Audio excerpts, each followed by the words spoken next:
안녕하세요, 여러분. 수학마더 장연희입니다. 오늘은 초등수학은 사고력이다라는 책 중에 거스름돈으로 배우는 수학은 여전히 필요하다라는 소제목으로 이야기를 해보고자 합니다. 요새 누가 거스름돈을 씁니까? 이제는 한국의 모든 경제활동이나 이런 것들은 카드로만 해결이 되잖아요.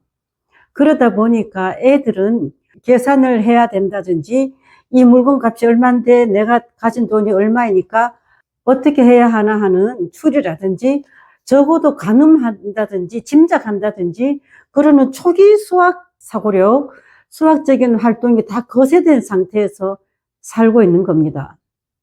그래서 카드를 사용하는 이 사회에 카드를 사용하지 말고 전부 다 거스름돈 돈을 쥐어줘서 뭘 사서 거스름돈 받아와라.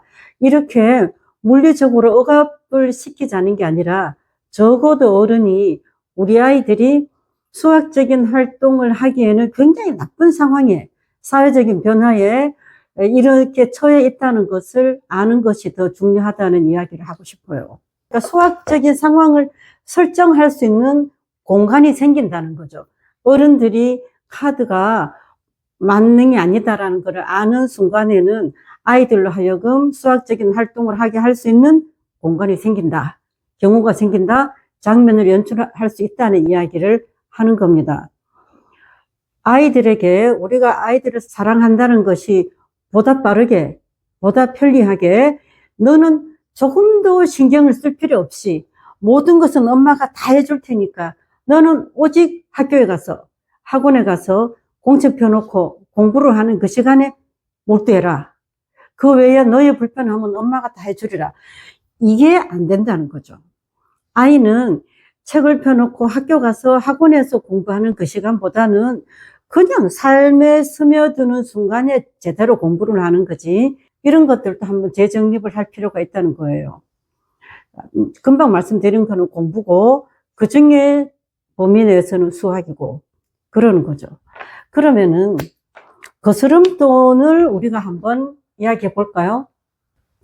이 거스름돈은요, 그냥 애가 빨리 심부름을 하는 데에 드러나는 장면이 아니라 굉장히 귀중한 수학적인 장면입니다.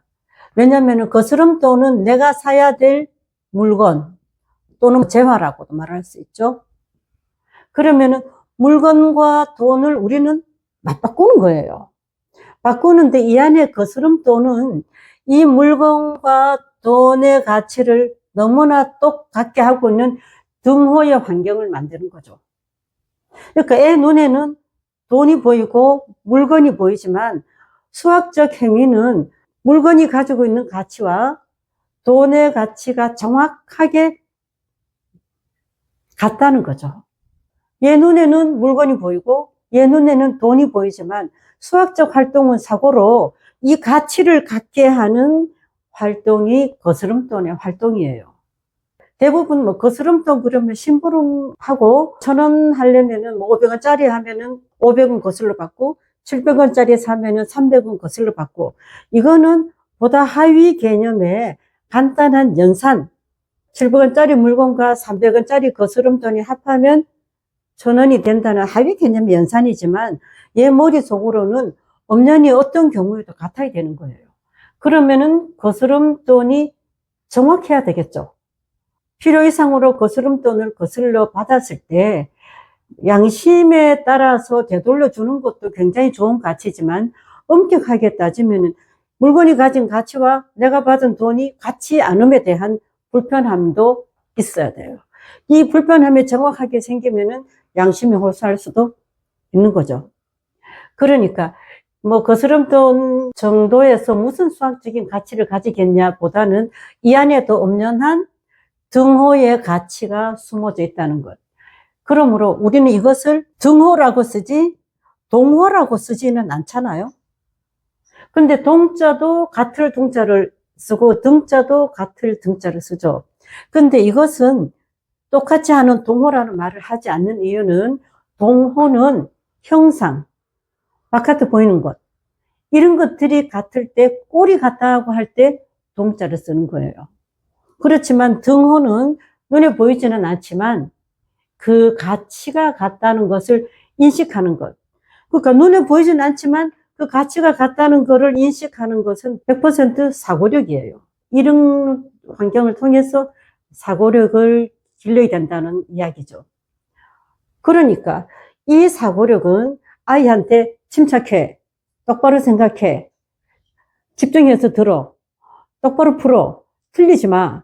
이렇게 해서 사고력이 느는 게 아니라 어른들이 이런 수학적인 관점, 교육적인 관점을 가지고 아이들에게 자연스럽게 노출시키는 것.